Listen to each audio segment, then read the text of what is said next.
বসেছিলাম হিজল নদীর বাঁকে এক বাঁধানো ঘাটের উপর। সারা আকাশ জুড়ে লাল রং ছড়িয়ে দিয়ে সূর্যি মামা এইমাত্র অস্ত গেলেন। আকাশের লাল রং কিছুটা জলের সাথে মিশে জলের রংকেও যেন রক্তের মতো লাল করে তুলেছে। বিকালে ঘরে ফেরা পাখিদের মধুর কলতান ভেসে আসছে কানে। দূর দিগন্তে লাল আকাশের গা দিয়ে একপাল বগ উড়ে যাচ্ছে। নদীর লালচে ঘোলা জল ছলাক ছলাক করে আছড়ে পড়ছে সামনের ঘাটের ওপর। দূরে, বহু দূরে নদীর ওপর দু একটা পালতোলা নৌকা চলতে দেখা যাচ্ছে। নদীর চওড়া বাঁধ এঁকে বেঁকে চলে গেছে দূর থেকে বহু দূরে। নদীটা বেশ অনেকখানি চওড়া। ওপারের দৃশ্য ভালো করে দেখা যায় না। আমি যে ঘাটটিতে বসে আছি তার পাশেই গাঁয়ের শ্মশান। এই ঘাটটি মরা পোড়াতে আসা শ্মশান যাত্রীরাই ব্যবহার করে থাকে। তাছাড়া বড় একটা কেউ এ জায়গাতে আসে না। শ্মশানটিকে ঘিরে নানান ধরনের ছোট বড় গাছ গজিয়ে উঠেছে। চারিদিকটা কেমন যেন অদ্ভুত রকমের নিস্তব্ধ। শ্মশান বলেই হয়তো গাঁয়ের লোক নানা কুসংস্কারের বশবর্তী হয়েই এখানটাতে আসতে চায় না। এই কারণে জায়গাটা খুব নিলিবিলি, শান্ত। বিরক্ত করার মতো কেউ নেই। এটা আমার নিজের গ্রাম না, আমি থাকি শহরে। এক মারাত্মক জ্বরের কবলে পড়ে মাসখানেক ভুগে শরীর মন যখন বড়ই বিষণ্ণ, আমার বন্ধু অনিল আমার বাড়িতে আমাকে দেখতে এলো। অনিল সামনের চেয়ারে বসে থাকা অবস্থায় বলল, কি অবস্থা হয়েছে রে তোর চেয়ারের? হ্যাঁ, চোখ মুখ ঢুকে গেছে, শরীর শুকিয়ে কাঠ হয়ে গেছে। তখনও আমি শরীরে তেমন ভালো বল ফিরে পাইনি। আমি বললাম,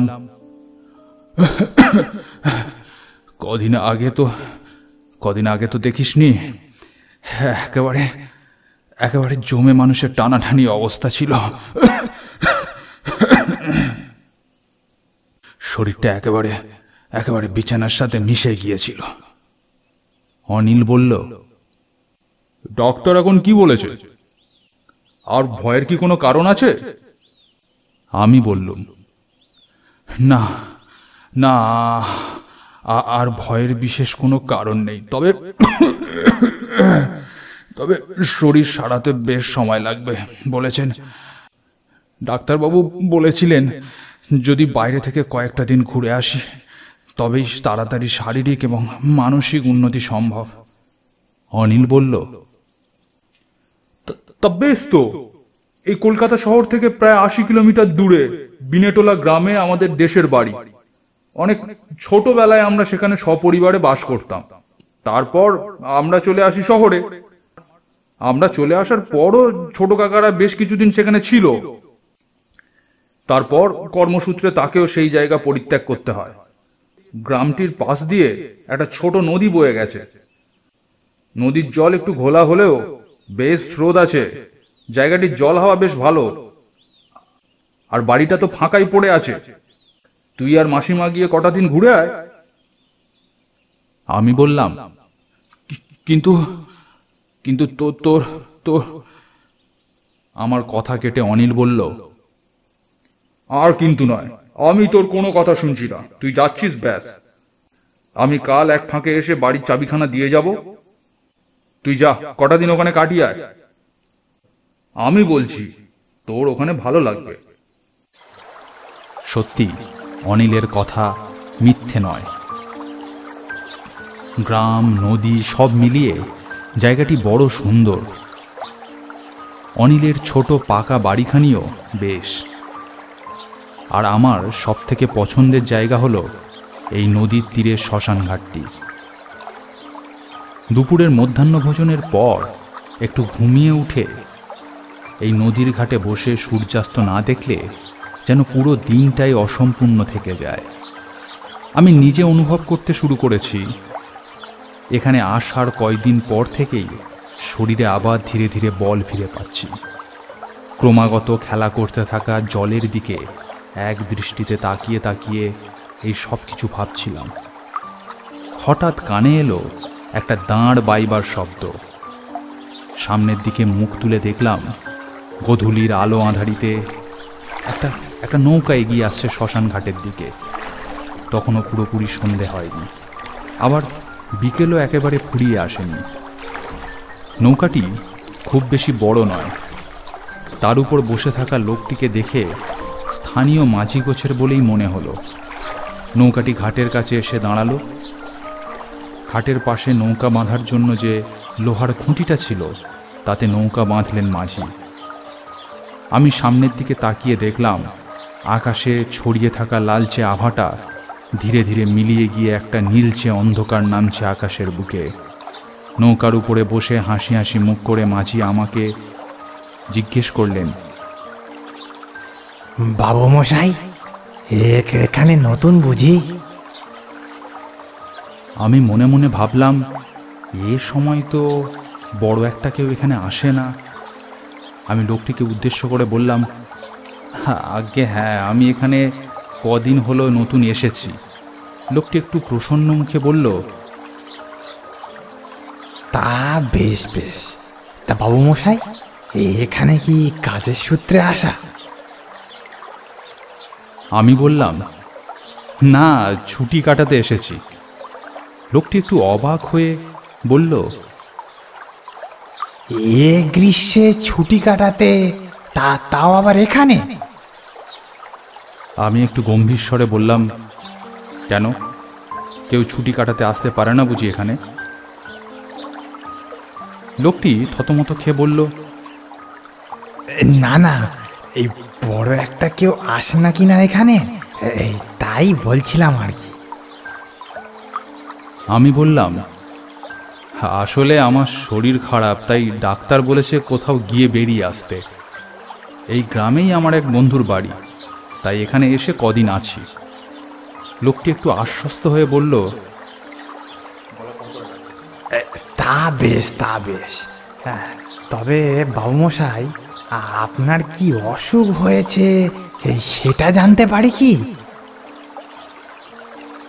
লোকটি দেখলাম সরল সাদাসিধে, কথাবার্তার মধ্যে বিশেষ মার প্যাঁচ নেই। এর সাথে বসে দুদণ্ড গল্প করাই যায়। তাই বললাম, জ্বর হয়ে ভারী বিপদে পড়েছিলাম, এখন ভালো হয়ে গেছে বটে,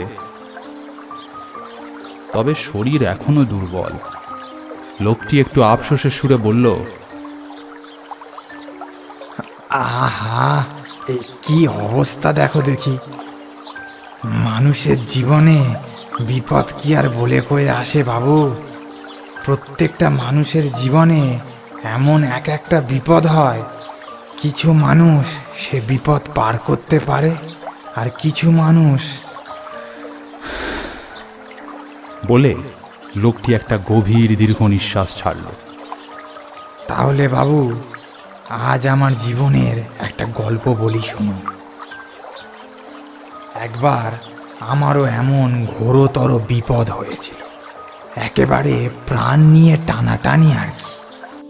সময়টা ছিল বৈশাখ মাসের এক বিকেল বেলা। বাড়ি থেকে মাছ ধরবো বলে বেরোচ্ছি। এমন সময় ছেলে পিছন থেকে ডেকে বলল, বাবা, এ বেলায় আবার মাছ ধরতে বেরোচ্ছ? আমি বললাম, কি করব বলো বাবু, সকালে যে একটাও মাছ জোটেনি, এখন না গেলেই নয়। ছেলে আবদারের সুরে বলল, বাবা, বাবা, আজ তোমাকে আর মাছ ধরতে যেতে হবে না। অনেক কষ্টে ছেলেকে বুঝিয়ে সুঝিয়ে বাড়ি থেকে বেরোলাম। বাবু মশাই, এখন ভাবি, সেদিন ছেলের কথা শুনলেই হয়তো ভালো হতো। সকালে গিয়েছিলাম, তবে তেমন কোনো মাছ পাইনি। তাই বিকেলে অগত্যা আবার বেরোতেই হলো মাছ ধরতে। রাস্তায় চরণের সাথে দেখা। চরণ জেলে আমাকে দাদা বলে, বড় ভক্তি করে। সে আমাকে দেখে বলল, এই শেষ বেলায় কোথায় যাচ্ছ গো দাদা? আমি বললাম, সকালে একটাও মাছ পাইনি রে ভাই, তাই এখন আবার বেরিয়েছি মাছ পাওয়ার আশায়। এ মাসটা বড় টানাটানি চলছে রে ভাই। চাষবাসের অবস্থাও ভালো নয়, সংসারের হালও বড় খারাপ। চরণ বলল, কিন্তু আকাশের দিকে লক্ষ্য করনি বুঝি? ওই ওই দেখো, ঈশান কোণে কেমন কালো মেঘ করেছে। আমি বললাম, না না, ও তেমন কিছু না, দেখতে দেখতে এক্ষুনি কেটে যাবে। চরণ বলল, যেও না গো দাদা, কালবৈশাখী হতে পারে। কালবৈশাখীর হওয়ার এই তো সঠিক সময়। দুটো মাছের জন্য শেষকালে যদি কোনো বিপদ হয়। আমি বললাম, না রে ভাই না, আমি মাছ ধরে ঠিকই ফিরে আসব, কোনো বিপদ হবে না। আর তাছাড়া না গেলেই নয়, ও কিছু হবে না, এক্ষুনি কেটে যাবে সব। এই বলে আমি রওনা দিলাম সামনের দিকে। চরণ ওখানেই দাঁড়িয়ে পেছন থেকে বলল, সাবধানে যেও দাদা, সাবধানে যেও। আমি বললাম, হ্যাঁ। তারপর নৌকো ভাসিয়ে মাছ ধরতে ধরতে প্রায় মাঝ নদীতে এসে পড়লাম। মাছ ধরতে ধরতে আকাশের দিকে অত খেয়াল করিনি বাবু মশাই। এক সময় মুখ তুলে আকাশের পানে চেয়ে একেবারে অবাক হয়ে গেলাম। দেখলাম আকাশে জমে থাকা কালো মেঘটা পুরো আকাশ জুড়ে ছড়িয়ে পড়েছে। চারিদিকের পরিবেশ ঘন কালো মেঘ অন্ধকার হয়ে এসেছে। আকাশ এমন কালো করে এসেছে যে নদীর জলকেও যেন কালো দেখাচ্ছে। কিছু মাছ পেয়েছি, এবার ভাবছি বাড়ি ফিরে যাওয়াই ভালো। আকাশের অবস্থা বিশেষ ভালো না। সত্যিই যদি কালবৈশাখী হয়ে দাঁড়ায় তাহলে ভারী বিপদে পড়তে হবে। তাড়াতাড়ি জাল গুটিয়ে রেখে দাঁড় বাড়াবার উপক্রম করছি, এমন সময় গুড়গুড় করে মেঘ গর্জন শোনা গেল। এরপরেই একরাশ পাগল হাওয়া ছুটে এলো আমার দিকে।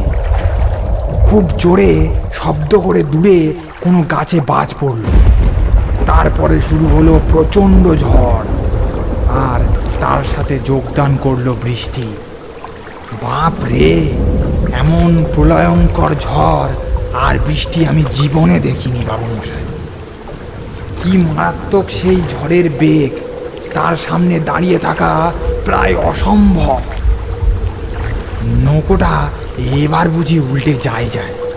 কোনো মতে শরীরের শেষ শক্তি সঞ্চয় করে নৌকাটাকে টিকিয়ে রাখলাম জলের উপর। ঝড় বৃষ্টি ক্রমেই বেড়ে চলেছে। হাওয়া প্রচণ্ড ঘূর্ণির মতো পাক খেয়ে খেয়ে ঘুরতে শুরু করেছে নদীর উপর। বৃষ্টির ফোঁটা সবেগে তীরের মতো এসে বিঁধছে আমার শরীরে। তারপর সেই প্রলয়ঙ্কর ঝড়ও একসময় শান্ত হলো। যখন ঝড় থামলো, চারিদিকের গাছপালাগুলোকে দেখে মনে হলো তারা কোনো যুদ্ধের আহত সৈনিক। ভেঙে দুমড়ে মুচড়ে পড়ে আছে এদিক ওদিক। চারিদিক আবার আগের মতো শান্ত। দেখলাম জলের উপর নৌকাটা ভেঙে দুমড়ে মুচড়ে উল্টো হয়ে পড়ে আছে। তারপর থেকেই এই নদীর এদিক ওদিক ঘুরে বেড়াই। এখন দিব্যি আছি বাবু মশাই, মনের সুখে এদিক ওদিক ঘুরি, গান গাই।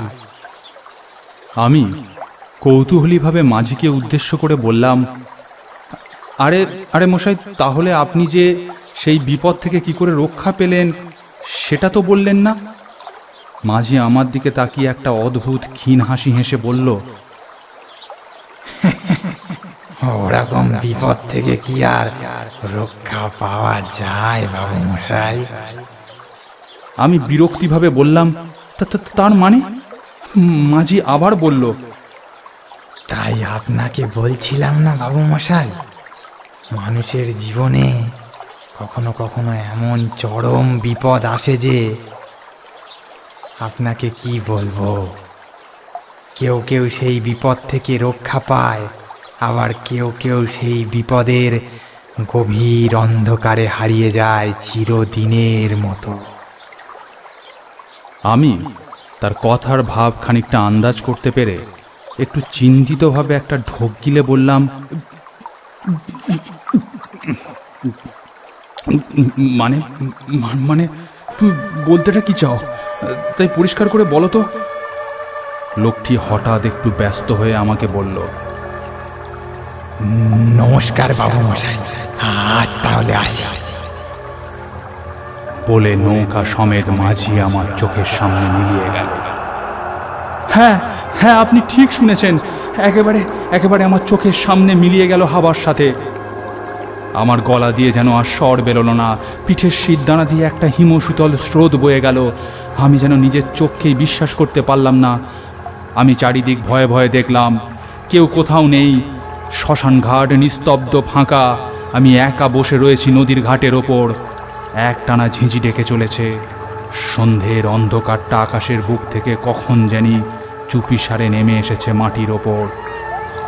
তবে তবে এতক্ষণ আমার সাথে কে কে কথা বলল? ও কে, মানুষ নাকি অশরীরী? এ সমস্ত কিছু ভাবতে ভাবতে আমার মাথা গরম হয়ে উঠল।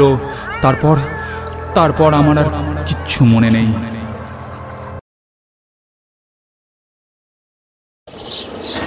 আমি এক যাত্রীবাহী এক্সপ্রেস ট্রেনের সেকেন্ড কোচের জানলার ধারে বসেছিলাম। দুদিকে দৃশ্য যেন পাগলের মতো ছুটে চলেছে। বসে বসে দেখতে লাগলাম সূর্যের প্রচণ্ড দাবদাহ কমে গিয়ে দিগন্তে গেরুয়া রং ধরতে শুরু করেছে। চারিদিকে দৃশ্য ছবির মতো সুন্দর। দূরে ছোট ছোট টিলার মতো পাহাড় মাথা উঁচু করে দাঁড়িয়ে আছে।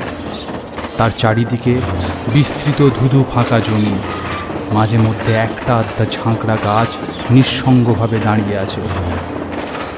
দূরের ছোট পাহাড়গুলোর মাথায় বিকেলে সোনালি রোদ পড়ে চকচক করছে।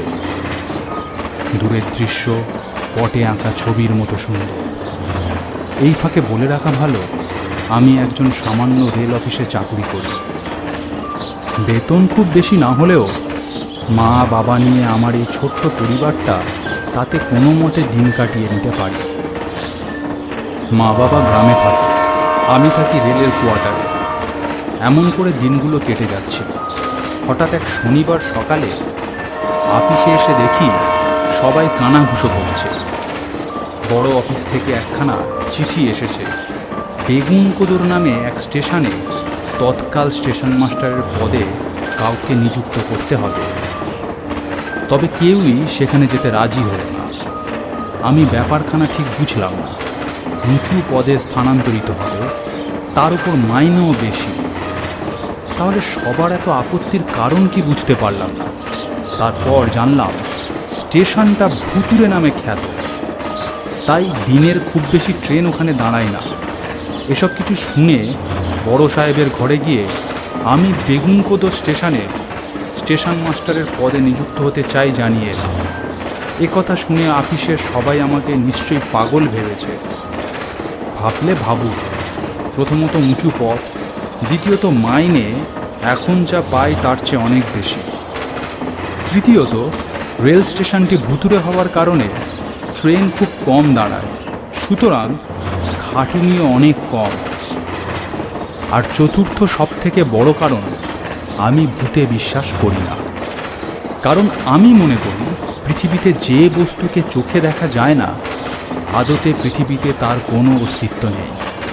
যারা ভূত পৃথিবীতে আছে এটা বিশ্বাস করেন, তারা নেহাতি ভীতু বা প্রচণ্ড কুসংস্কারাচ্ছন্ন। আমি এর কোনোটাই নেই। এমন সময় ট্রেনের হুইসেলের শব্দে আমার ভাবনার ব্যাঘাত ঘটল। দেখলাম ট্রেনটা একটা স্টেশনে একটুখানি দাঁড়িয়ে আবার রওনা দিচ্ছে। স্টেশনের নাম দেখলাম বারবেন্ডা। দেখেই বুঝলাম আমার গন্তব্য বেগুনকোদর স্টেশন আসতে আর বেশি দেরি নেই। জানলা দিয়ে বিকেলে ঠান্ডা হাওয়া এসে লাগলো আমার মুখে। বাইরের দিকে তাকিয়ে দেখলাম ক্রমেই আলো কমে আসছে। আকাশে হালকা লেগে থাকা গেরুয়া আভাটা এখন পুরো আকাশ জুড়ে মিলেমিশে একাকার হয়ে গিয়েছে। দিগন্তের কাছে গেরুয়া রংটা গাঢ়ভাবে ফুটে উঠেছে। এর সব কিছু দেখতে দেখতে গন্তব্য স্টেশন বেগুনকোদরে ট্রেন এসে উপস্থিত হলো। ট্রেনের পাদানির সিঁড়ি বেয়ে নামলাম প্ল্যাটফর্মে। নেমেই অবাক, আদতে প্ল্যাটফর্ম বলেই কিছু নেই। রেল লাইনের পাতের সমান্তরালে লাইন থেকে একটু তফাতে লাল কাঁকড়যুক্ত মাটির ওপর হলুদ রঙের স্টেশন ঘর। হঠাৎ চমকে উঠলাম ট্রেনের হুইসেলের শব্দে। হুইসেল বাজাতে বাজাতে ট্রেনটা স্টেশন ছেড়ে বেরিয়ে গেল। বড় মুহূর্তে ট্রেনটা সন্ধ্যের আবছা অন্ধকারে কোথায় যেন হারিয়ে গেল। তারপরই চোখ পড়ল লোহার থেমে দাঁড়িয়ে থাকা হোর্ডিংটার দিকে। বিকেলের আবছা আলোতে দেখলাম হলুদ রঙের বোর্ডের উপর কালো হরফে লেখা বেগুনকোদর। চারিদিকে চোখ ফেরালে ধুধু প্রান্তর আর তার মাঝে মাঝে দু একটা গাছ ছাড়া আর কিছু চোখে পড়ে না। দূর দূরান্তে কোনো গ্রাম, আলোক চিহ্ন, মানুষের ছিটে ফোঁটাও যেন লেগে নেই চারিপাশে। চারিদিকে মিশে আছে শূন্যতা আর গভীর নিস্তব্ধতা। পকেট থেকে টর্চ জেলে এগিয়ে গেলাম স্টেশন ঘরটার দিকে। মনে মনে ভাবতে লাগলাম, কি শান্ত নির্জন এই স্থান। মনে এক অদ্ভুত শান্তি অনুভব করতে লাগলাম। স্টেশন ঘরের কাছে গিয়ে দেখলাম দুখানি ঘর তালাবন্ধ। একটা স্টেশনের অফিস ঘর ও তার পাশে আমার থাকার ঘর।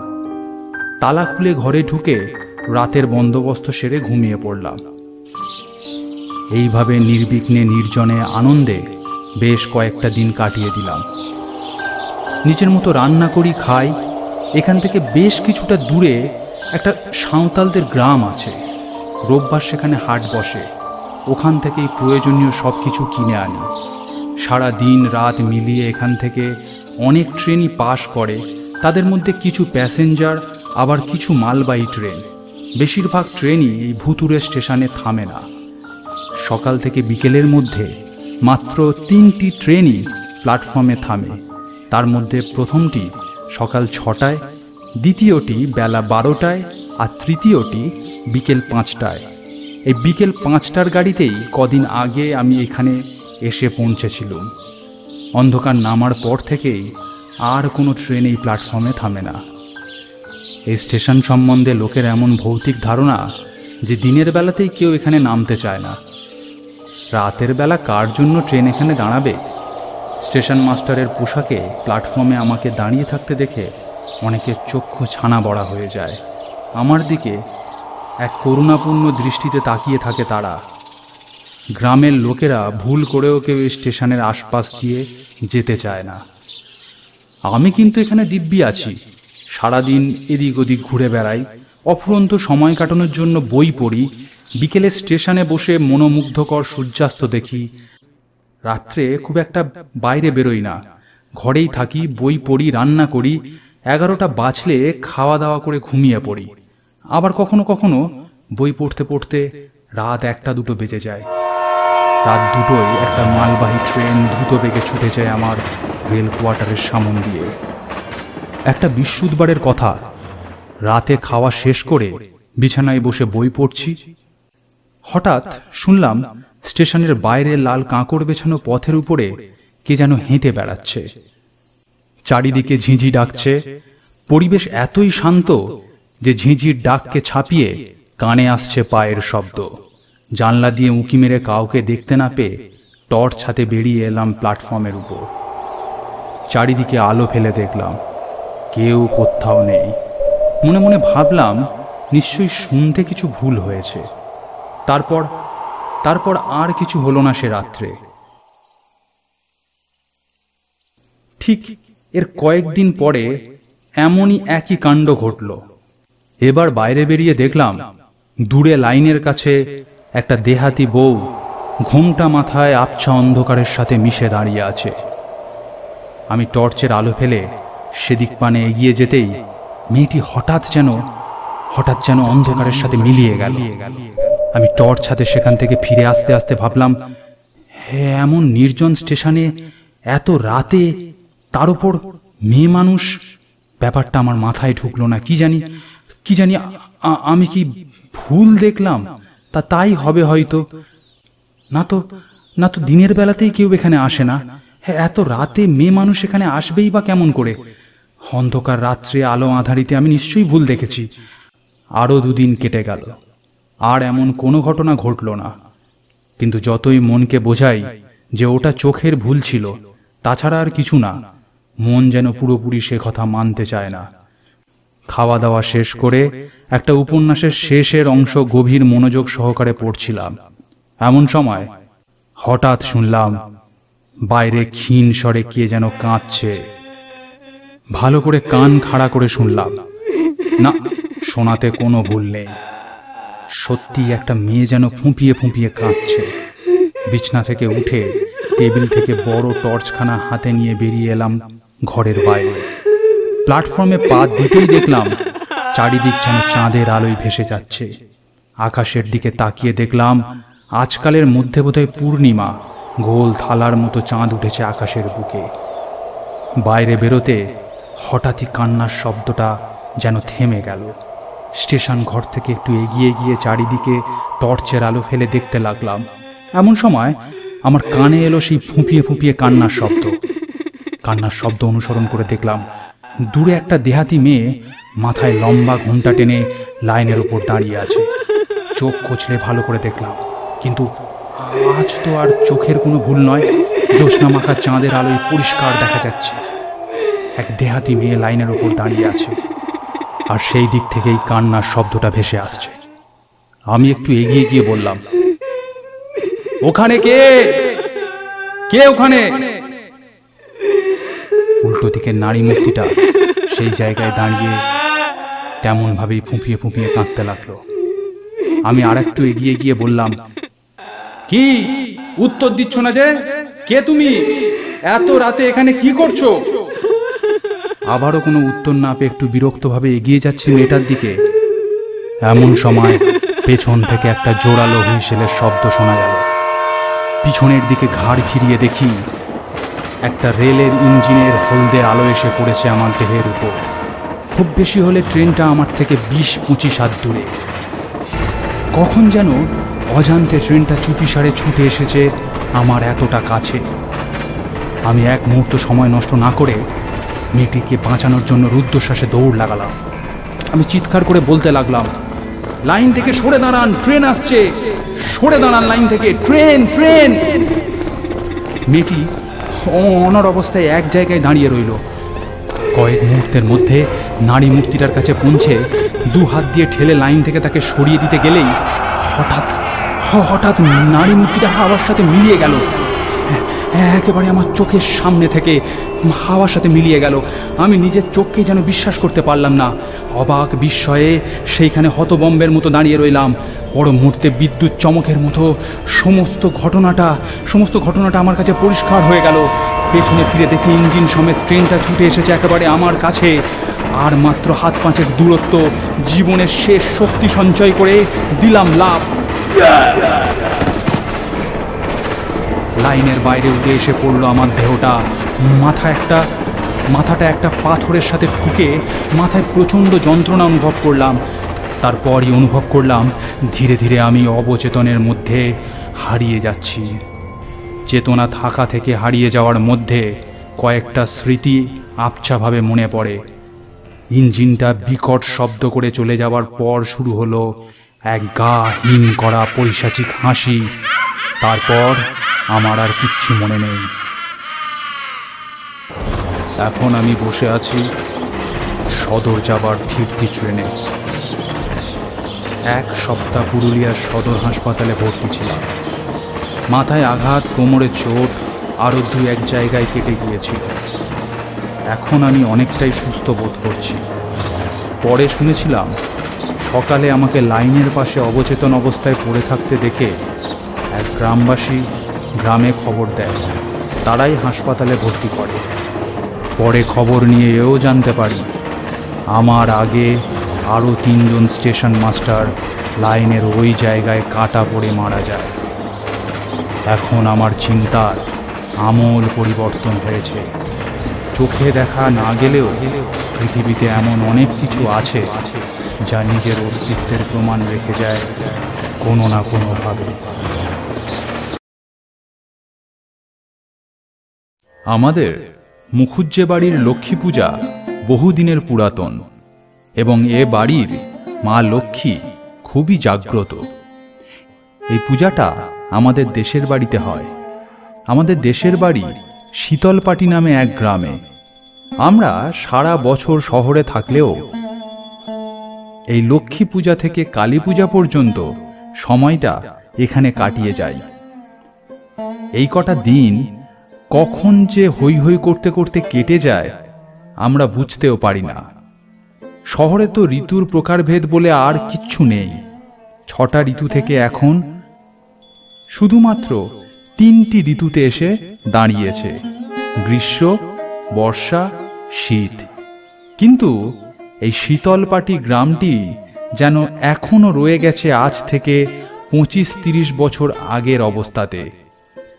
আমরা যারা শহরে থাকি তারা শরতের কোনো অনুভূতিই পায় না। আমাদের দেশের বাড়িতে এলে বোঝা যায় শরতের আগমন ঘটেছে। নীল আকাশের ওপর পেঁজা তুলোর মতো হালকা মেঘ ছড়িয়ে ছিটিয়ে ঘুরে বেড়ায়। বাড়ির উঠানে শিউলি ফুলের গাছটা সকালের ঠান্ডা হাওয়ার সাথে মিষ্টি গন্ধ ছড়ায়। সকালে উঠে দোতলার বড় বড় গড়াতওয়ালা জানলা দিয়ে বাইরে দেখলে দেখা যায় দূরের ধান জমি রাস্তা যেন পাতলা কুয়াশায় ঢেকে আছে। সকালে মাঠের ঘাস শিশির ভেজা জলে স্নান করে দাঁড়িয়ে থাকে। রাত গভীর হতে শুরু করলেই টুপ টুপ শব্দে হিম পড়ে আর বাইরে ঠান্ডা হিমেল হাওয়া বইতে শুরু করে। এই লক্ষ্মী পূজার পর থেকে কালী পূজা পর্যন্ত সময়টাতে আমরা মাছ ধরে ক্ষেত খামারে ঘুরে বেরিয়ে সময় কাটাই। বড় ভালো লাগে এই সময়টাকে। 1 বছর থেকে আর 1 বছরের মধ্যে আমরা অপেক্ষা করে থাকি আবার কবে লক্ষ্মী পূজাটা আসবে। আজ কোজাগরি লক্ষ্মী পূজা। পূজা এই সবেমাত্র শেষ হলো। মা ঠাকুর ঘরে কাজকর্ম সারছে। আমি, অমল আর প্রদীপ বাড়ির বাইরে এলাম। অমল আর প্রদীপ আমার কাকার ছেলে। বাড়ির বাইরেটা ফাঁকা, কেউ কোথাও নেই। বাড়ির পাশ থেকে একটা বড় বাঁশ বন শুরু হয়েছে। তার পাশেই একটা ছাতিম গাছ। চারিদিকে ঝিঁঝি ডাকছে। গোল থালার মতো পূর্ণিমার চাঁদ উঠেছে আকাশের বুকে। সেই চাঁদের আলোয় চারিদিক জ্যোৎস্না প্লাবিত হয়ে আছে। দিনের বেলার মতো না হলেও চারিদিক পরিষ্কার দেখা যাচ্ছে। চাঁদের আলো এতই প্রখর যে বাঁশবনের মধ্যেও আলো ছায়া খেলা করছে। আজ সারা রাত জেগে কাটাতে হয়, এমনটাই নিয়ম। আমরা নিজেদের মধ্যে গল্পগুজব করছি, ভাবছি কি করা যায়। হঠাৎ আমার চোখে পড়ল ছাতিম গাছের কাছে একটা লোক বসে আছে। আমি প্রদীপকে বললাম, ভাই দেখতো, ছাতিম গাছটার কাছে কি একটা লোক বসে আছে? প্রদীপ সেদিকে তাকিয়ে বলল, হ্যাঁ তো, একজন বয়স্ক কেউ বসে আছে বলে মনে হচ্ছে। আমি বললাম, চত দেখি ওদিকে গিয়ে। প্রদীপ বলল, হ্যাঁ চ। ছাতিম গাছটার কাছে এগিয়ে যেতে দেখলাম একটা বৃদ্ধ লোক সেখানে বসে আছে। লোকটির মাথায় একটা চুল আর কাঁচা নেই। মুখের ওপর অজস্র বলিরেখা ফুটে আছে। পরনে ধুতি পাঞ্জাবি দেখে বোঝা যায় এই গ্রামেই তার বাস। এমন সময় নাকে এলো ছাতিম ফুলের মাতাল করা মিষ্টি গন্ধ। উপর দিকে তাকিয়ে দেখলাম ছাতিম গাছে গাঢ় সবুজ পাতার মধ্যে হালকা সবুজ রঙের ফুল ফুটে আছে। তার গন্ধ এতই মাতাল করা যে আপনা হতেই চোখ বুজে আসে। লোকটি আমাদেরকে এতক্ষণে দেখতে পেয়েছে। আমাদের দিকে তাকিয়ে তিনি বললেন, তা বাবারা, তোমরা বুঝি এই গায়ে নতুন? আমি বললাম, না, আমরা শহরে থাকি। এই লক্ষ্মী পূজার সময়টাতেই এই গ্রামের বাড়িতে আসি। পাশ থেকে অমল বলল, এই না না, আমরা হলো মুখুজ্জে বাড়ির ছেলে। লোকটি বলল, ও, বুঝেছি, তোমরা মুকুজ্জে বাড়ির ছেলে। তোমাদের বাড়ির এককালে এই গ্রামে খুব নাম ডাক ছিল। আমি বললাম, জানি, আপনি কি এই গাঁয়েই থাকেন? লোকটি বলল, আরে তোমরা দাঁড়িয়ে কেন, বসো বসো। তারপর বলল, না, আমি পাশের গায়ে থাকি। এই লক্ষ্মী পূজার দিন করে সারা রাত তোমাদের বাড়িতে গল্পের আসর বসত। তোমার পিতামহের বাবা খুব গোপ্পে লোক ছিলেন, তার মুখে আমরা কত গল্প শুনেছি। প্রদীপ বলল, তা আপনি নিশ্চয়ই অনেক গল্প জানেন। লোকটি বলল, তা কিছু কিছু জানা আছে বই কি। প্রদীপ বলল, আমাদেরকে একটা গল্প বলুন না, তাহলে রাতটাও কেটে যাবে গল্প শুনতে শুনতে। লোকটি বলল, আচ্ছা বলছি, দাঁড়াও একটু ভেবে নি। কিছুক্ষণ চুপ করে আপন মনে কি ভাবল। গাছের উপর থেকে গম্ভীর স্বরে একটা পেঁচা ডেকে উঠল। লোকটি বলল, আচ্ছা শোনো তবে। আমরা যখন যুবক তখন ঠাকুর দাদার মুখে শুনেছি মহেশতলা নামে একটা গ্রাম ছিল। আমাদের গ্রাম থেকে বেশ কিছুটা দূরে। সেই গ্রামে চক্রবর্তী ছিল এককালের মস্ত বড় জমিদার। চক্রবর্তীদের দুমহলা বিরাট বড় বাড়ি ছিল। তাদের বাড়িতেও তোমাদের বাড়ির মতোই ঘটা করে বিরাট লক্ষ্মী পূজা হতো। আমাদের যখন 17-18 বছর বয়স, তখন চক্রবর্তীদের সে বাড়ি প্রায় ভগ্ন, জরাজীর্ণ অবস্থায় পরিণত হয়েছে। তখন তাদের কোনো বংশধর আর বেঁচে নেই, কিংবা যারা বেঁচে আছে তারা এ জায়গা পরিত্যাগ করেছে। তবে কানাঘুষো শোনা যায় যে আজও নাকি সে বাড়িতে লক্ষ্মী পূজার দিন গেলে ভৈরব চক্রবর্তীর আত্মাকে দালানে বসে থাকতে দেখা যায়। এই ভৈরব চক্রবর্তী এই চক্রবর্তী পরিবারের প্রথম লক্ষ্মী পূজা শুরু করেছিলেন, এবং এনারই দাপটে চক্রবর্তীদের সেকালের অত বড় জমিদারি বিষয় আশয় হয়েছিল। আমি বললাম, হ্যাঁ, সে আবার হয় নাকি?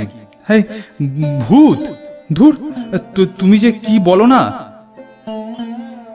বৃদ্ধ লোকটি বলল, আগে পুরোটা তো শোনো বাবারা, তারপর না হয় বলো। আমি আর কোনো কথা বললাম না, চুপ করে গল্প শুনে যেতে লাগলাম। বৃদ্ধ লোকটি বলতে লাগলো, আমরা দুজন বন্ধু মিলে ঠিক করলাম সামনের লক্ষ্মী পূজায় চক্রবর্তীদের দালানে গিয়ে দেখব যে সত্যি সেখানে ভূত বলে কিছু আছে কি না। আদতে লোক ভয় পায় না গাঁজাখুরি গল্প বানায়। লক্ষ্মী পূজার দিন দিনের আলো যখন পড়তে শুরু করেছে, তখন আমি আর আমার বন্ধু নগেন চললাম চক্রবর্তীদের বাড়ির উদ্দেশ্যে। আমাদের গ্রাম থেকে 2-1 গ্রাম পরেই চক্রবর্তীদের বাড়ি। আমি আর নগেন ছিলাম গাঁয়ের মধ্যে সবচেয়ে ডান পিটে ছেলে। দুজনেই গল্প করছি আর পথ হাঁটছি। বেশ অনেকক্ষণ হাঁটার পর আমরা পৌঁছে গেলাম চক্রবর্তীদের বাড়ির কাছাকাছি। আমরা গাঁয়ের ছেলে, এতটা পথ হেঁটেও আমরা ক্লান্ত হয়ে পড়িনি। সামনে আম জাম বাঁশ বাগানের মাঝখানে একটা পরিত্যক্ত বাড়ি দাঁড়িয়ে আছে দেখতে পেলাম। নগেন বলল, এই এখনই ঢুকবি তো নাকি? আমি বললাম, দাঁড়া, আগে আশপাশটা একটু ভালো করে ঘুরে দেখে নি, তারপরে ভিতরে ঢুকবো। চারিদিকে অন্ধকার নেমে গিয়েছে বটে, কিন্তু পূর্ণিমার গোল থালার মতো চাঁদ তার আলোয় ভরিয়ে রেখেছে চারিদিক। চারিদিকে ঝোপঝাড় গজিয়ে উঠেছে। দালানের গায়ে ইটের পাঁজর থেকে অসত্য চারা বেরিয়েছে। এবার আমি আর নগেন বাড়ির ভিতরে ঢুকলাম। প্রদীপ বলল, রাত্রিবেলা আলো না নিয়ে আপনারা পরিত্যক্ত একটা বাড়ির ভিতরে ঢুকলেন? যদি সাপ খোপ থাকতো? বৃদ্ধ লোকটি বলল, তা বাপু, আমরা গাঁয়ের ছেলে ছিলুম কিনা, আমাদের শাক খোপ দেখে এত ভয় ছিল না। তোমাদের বললুম না, চারিদিকে চাঁদের আলোয় একেবারে দিনের বেলার মতো না হলেও একদম পরিষ্কার দেখা যাচ্ছিল। ভিতরে ঢুকে দেখলাম বাড়ির মাঝখানে উঠান, সদর দরজার ঠিক উল্টো দিকে ঠাকুর দালান। আমি আর নগেন চারিদিক ঘুরে ঘুরে দেখতে লাগলাম। পুরানো পরিত্যক্ত দালান বাড়ি দেখলে মনে এক বিষাদের সুর বাজে। এক সময় এ বাড়িতে হয়তো কত লোক থাকতো, তাদের গলার আওয়াজ, চলাফেরায়, কথাবার্তায় বাড়ি গমগম করত। আজ তারা কোথায় কোথায় হারিয়ে গেছে সেই সব মানুষগুলো। হয়তো এই উঠানেই কত বাচ্চা খেলা করেছে এক সময়। শীতের দিনে মা তার সন্তানকে তেল মাখিয়েছে এই উঠানের রোদে বসে। এই উঠানেই হয়তো থালা থালা আমসত্ত্ব শুকোতে দিয়েছে মা ঠাকুমারা। সবকিছু যেন আমার চোখের সামনে ভেসে উঠল। বাড়ির অবস্থা বড়ই খারাপ। এদিক ওদিক কড়িবর্গা ঝুলে পড়েছে, ঠাকুর দালানের এক পাশের দেওয়াল ধসে গিয়ে পেছনের বাগান দেখা যাচ্ছে। নগেন আমাকে বলল, কিছুই তো নেই রে ভাই, এবার কি ফিরে যাবি নাকি? আমি বললাম, তাই তো, সবই দেখছি লোকের মন গড়া গল্প। তা আর এদিক ওদিক ঘুরে বেরিয়ে লাভ কি? চল ফিরে গেলেই হয়। বেরোতে যাব এমন সময় পেছনে একটা পায়ের শব্দ শুনতে পেলুম। শব্দটা আসছে ঠাকুর দালানের দিক থেকে। পিছন ফিরে দেখলাম লাল রঙের একটা দামি পাঞ্জাবি ও সাদা রঙের একটি ধুতি পরিহিত লোক ঠাকুর দালানের পেছন থেকে বাইরের দিকে বেরিয়ে আসছে। লোকটির ইয়া বড় একটা গোঁপ, হাতে 10 আঙুলে 10টা আংটি। সোনার আংটিগুলোর ওপর দামি হীরের পাথরগুলো চাঁদের আলোয় চিকচিক করছে। পায়ের নাগরায় জুতোখানা খুবই দামি। আমাদেরকে দেখে গম্ভীর গলায় তিনি জিজ্ঞেস করলেন, তোমরা কে? এখানে কি চাও? আমি আমতা আমতা করে বললাম, আপনি কি এ বাড়ির কর্তামশাই? লোকটি বলল, হ্যাঁ, আমি জমিদার ভৈরব চক্রবর্তী, কিন্তু তোমরা কারা? আমি ভাবলাম এ লোকটা নিশ্চয়ই মিছে কথা বলছে, আমাকে ভয় দেখানোর মতলব।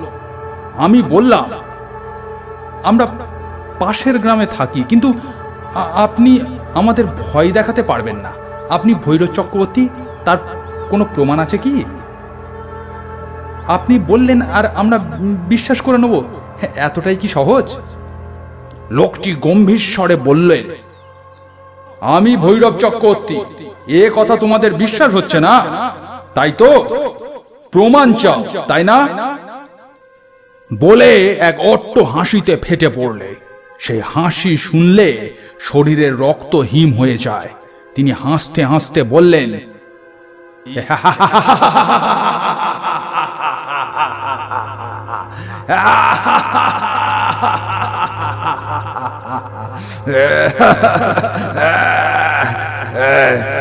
এই দেখো তোমাদের প্রমাণ। এই বলেই তিনি হাওয়ার সাথে মিলিয়ে গেলেন, একেবারে আমাদের চোখের সামনে থেকে। অদৃশ্য হওয়ার পরেও সেই গম্ভীর অট্টহাসি চলতে লাগলো।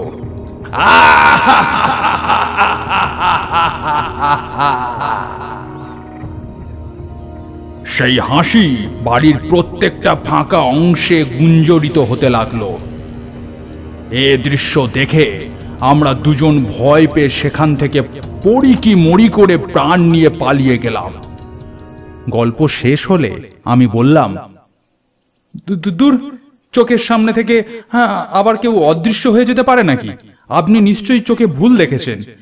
এমনিতে আপনাদের কাছে আলো ছিল না, আলো আঁধারিতে নিশ্চয়ই ভুল দেখেছেন। বৃদ্ধ লোকটি একটু জোরের সাথে বলল, কেন, চোখের সামনে থেকে মিলিয়ে যাওয়া কি খুব অসম্ভব বুঝি? আমি বললাম, অসম্ভব না তো কি, আপনি ভুল দেখেছেন। এমনি এমনি হাওয়ার সাথে কেউ মিলিয়ে যেতে পারে নাকি? আর ভূত টুত ওসব কিছু নেই। লোকটি একটু রেগে গিয়ে বললে, কি, ভূত টুত কিছু নেই? আমরা কি তবে ভুল দেখেছি? হাওয়ার সাথে মিলিয়ে যাওয়া এমন কি অসম্ভব শুনি? এই তো এই আমি দাঁড়িয়ে আছি, আর এই হাওয়ার সাথে মিলিয়ে গেলাম। একই অবাক বিস্ময়কর কাণ্ড আমাদের সামনে ঘটে গেল। লোকটি এই পর্যন্ত কথা বলেই হঠাৎ হাওয়ার সাথে মিলিয়ে গেল আমাদের চোখের সামনে থেকে। হ্যাঁ, একেবারে আমাদের চোখের সামনে থেকে। কোনো স্বপ্ন নয়, কল্পনা নয়। ভয়ে আমাদের শরীর শিউরে উঠতে লাগলো। আমরা বোকার মতো একে অপরের দিকে ফ্যাল ফ্যাল করে তাকাতে লাগলাম। গাছতলা ফাঁকা, কেউ কোথাও নেই। একটানা ঝিঁঝি ডেকে চলেছে। গাছের ওপর থেকে সেই পেঁচাটা আবার ডেকে উঠল। এসব কিছু দেখে ততক্ষণে ব্যাপারটা আমাদের আর বুঝতে বাকি রইল না। আমরা বাপরে মারে বলে দৌড় দিলাম বাড়ির দিকে। সে যাত্রায় কোনো মতে প্রাণ বাঁচিয়ে পালিয়েছিলাম। তাই তোমাদের বলছি, লক্ষ্মী পূজার রাত্রে যদি কোনো অচেনা লোক গল্প শোনায়, তার কাছে ভুলেও যেও না। গল্পটি ভালো লাগলে একটি লাইক করুন। এরকম আরও গল্প দেখতে চাইলে চ্যানেলটি সাবস্ক্রাইব করে পাশের বেল বাটনটি প্রেস করে দিন, কারণ ভবিষ্যতে এখানে আরও এরকম গল্প আসতে চলেছে।